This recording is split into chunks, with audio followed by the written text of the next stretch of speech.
नमस्कार, आप देख रहे हैं दृश्य मंच। मैं हूं आपके साथ शैलेंद्र।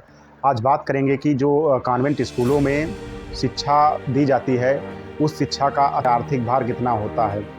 तो दोस्तों, बात यहाँ से शुरू करेंगे कि प्राइवेट स्कूल में लोग अपना बच्चा पढ़ाने के लिए विवश हो जाते हैं, क्योंकि उत्तर प्रदेश और बिहार के स्कूलों में, जो कि सरकारी बजट से पोषित होते हैं, स्कूल प्राथमिक विद्यालय या फिर इंटर कॉलेज तक 12वीं कक्षा तक के विद्यालय या महाविद्यालय या विश्वविद्यालय, चाहे नर्सरी से लेकर के आपको विश्वविद्यालयों तक, सब जगह पर शिक्षा के रूप में जो आर्थिक सिंडिकेट लगे हुए हैं, वो शिक्षा पर जो कमाई करना चाहते हैं, कहीं न कहीं वो गरीब परिवार और मध्यम वर्गीय परिवारों के लिए खतरा बन चुके हैं।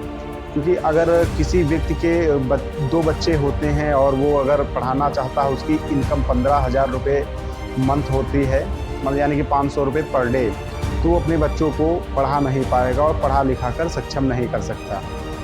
कहीं न कहीं ये एक चुनौती का विषय है और इस पर ध्यान देने की ज़रूरत है सरकार की। सरकार इस पर ध्यान नहीं दे रही है और गरीब व मध्यम वर्गीय परिवार कहीं न कहीं इस चुनौती को संघर्ष के रूप में तब्दील कर रहे हैं। बात लखनऊ की है। लखनऊ में ऐसे कॉन्वेंट कॉलेज हैं, वहाँ से निचले कॉन्वेंट कॉलेज जो कि व्यक्तिगत पूंजी से पोषित होते हैं, निजी स्वामित्व के कॉन्वेंट स्कूल हैं। निजी स्वामित्व वाले स्कूलों में अगर आपका बच्चा पढ़ता है, तो वो बच्चा अगर जाता है, आप एडमिशन कराते हैं, तो उसका सबसे पहले आपको कोर्स लेना पड़ेगा किताबों का, और ड्रेस सिलवानी पड़ेगी। ड्रेस और शूज़ और सॉक्स सब लेना पड़ेगा। तो कहीं इस पर कॉन्वेंट स्कूलों के द्वारा कमीशन तय होता है। कमीशन कितना तय होता है? वो 40% से 50% के बीच रहता है। यानी कि अगर 100 रुपये की कोई किताब है, तो आपको 200 रुपये की पड़ेगी आपके बच्चे के लिए, और उसमें से 100 रुपया स्कूल ले लेता है, 100 रुपया जो उसका विक्रेता होता है वो ले लेता है। और इस प्रकार की लूट सर्वविदित है, सभी लोग जानते हैं। और यही ड्रेस पर हाल है। अगर 300 का शर्ट है, तो वो आपको कहीं ना कहीं 450 का लगेगा। इसमें भी लगभग 33% की साझेदारी कॉन्वेंट स्कूलों को मिलती है। ठीक विश्वविद्यालयों में भी यही लगा है। अगर आप बीए का कोर्स कर रहे हैं, तो वहाँ पर अब सेल्फ फाइनेंस जैसी व्यवस्था हो गई है। सेल्फ फाइनेंस यानी कि जैसे आपकी रैंक थोड़ा ऊपर चली जाती है, 500-600 के आसपास, तो आपको जो सब्जेक्ट चाहिए उसको सेल्फ फाइनेंस कर देते हैं। उस पर अतिरिक्त आपको शुल्क देना पड़ता है। चाहे आप हिंदी लें, चाहे ज्योग्राफी, चाहे हिस्ट्री, चाहे पॉलिटी, चाहे इकोनॉमिक्स, कोई भी सब्जेक्ट अगर आप पढ़ते हैं, तो उस पर आपको अलग से अतिरिक्त शुल्क पड़ेगा।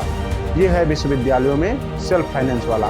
और बाकी तो जो टेक्निकल कोर्सेज होते हैं, प्रोफेशनल कोर्सेज होते हैं, वो तो पूरे अब सेल्फ फाइनेंस हो चुके हैं। कहीं ना कहीं इस पर सरकार की जिम्मेदारी बनती है कि शिक्षा का बाजारीकरण रोके, और शिक्षा के नाम पर जो हो रही है अवैध वसूली ग्राहकों से और जो अभिभावकों से हो रही है, इस पर शिकंजा कसे और सरकारी स्कूलों की व्यवस्था सुधारे। क्योंकि आम आदमी पार्टी के द्वारा भी एक चलाया गया था अभियान, सेल्फी विथ स्कूल, लगभग 2 महीने 3 महीने पहले 2023 के नवंबर-दिसंबर में। तो उसमें ये आम आदमी पार्टी दिखा रही थी कि स्कूलों को जो जर्जर हालत है सरकारी स्कूलों की, कहीं ना कहीं वो दयनीय है। सरकारी स्कूलों में अपने बच्चे को कोई पेरेंट्स नहीं पढ़ाना चाहता है, और शिक्षा का बाजारीकरण कहीं ना कहीं देश के भविष्य के लिए चुनौती का विषय बनता जा रहा है। और सरकार से यही हमारी अपील है कि शिक्षा को कम करने का कोई उपाय करे, या फिर कोई ऐसी नीति या योजना बनाए जिससे जो अभिभावक हैं उन पर कुछ भार कम पड़े। अब अगर एक लड़का पढ़ता है विश्वविद्यालय में, जिसकी फीस मान के चलिए 10,000 रुपये पर सेमेस्टर होगी, 10,000 रुपये पर सेमेस्टर, यानी कि एक एनुअल ईयर में उसको 20,000 रुपये केवल फीस देना होगा। स्कॉलरशिप चलिए उसको आ जाती है, मान लीजिए 20,000, तो क्या स्कॉलरशिप से ही उसका काम हो जाएगा? छात्रवृत्ति से उसका काम नहीं चलने वाला, क्योंकि छात्रवृत्ति अगर उसको 20,000 आती है, तो वो अगर रूम लेकर रहता है या हॉस्टल लेकर रहता है, तो भी हॉस्टल की फ़ीस लखनऊ विश्वविद्यालय की हम आपको बताते चलें 45 से 50,000 रुपये है एक एनुअल ईयर की। तो ये जो 45 से 50,000 रुपया आपको अतिरिक्त भार देना पड़ेगा, ये तो। लेकिन हॉस्टल इतने हैं कहाँ? हमारे विश्वविद्यालय जो लखनऊ विश्वविद्यालय है, उसमें तो मात्र 1800 सीटें हैं हॉस्टल में। और जो बच्चे रहते हैं अधिकांश, वो रूम लेकर रहते हैं लखनऊ में। महानगर में अगर कमरा आप लोगे, तो महज सबसे कम वहाँ से जो कमरे की हालत एकदम जर्जर होगी वो आपको 4,000 रुपये में मिलेगा। अगर 4,000 रुपये में आपको कमरा मिलता है तो यानी कि आप 10 महीना अगर कम से कम रहते हैं महानगर में, तो 4 गुणे 10 यानी कि 40,000 रुपये आपको देना होगा।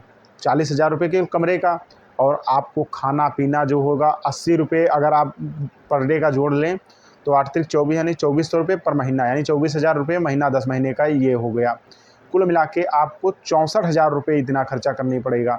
अब बताइए जिन घरों की 60,000 वार्षिक सालाना आय है, वो लोग कहाँ से अपने बच्चे को पढ़ा पाएंगे, या पढ़ाएंगे तो कर्ज में डूब जाएंगे, और अगर कर्ज में नहीं डूबते हैं तो अपने बच्चे को नहीं पढ़ाएंगे। तो कहीं ना कहीं ये चुनौती का विषय है, सरकार को इस पर संज्ञान लेना चाहिए, और सरकार से यही निवेदन है कि सरकार सुने हम छात्रों की आवाज़। धन्यवाद। जय हिंद, जय भारत।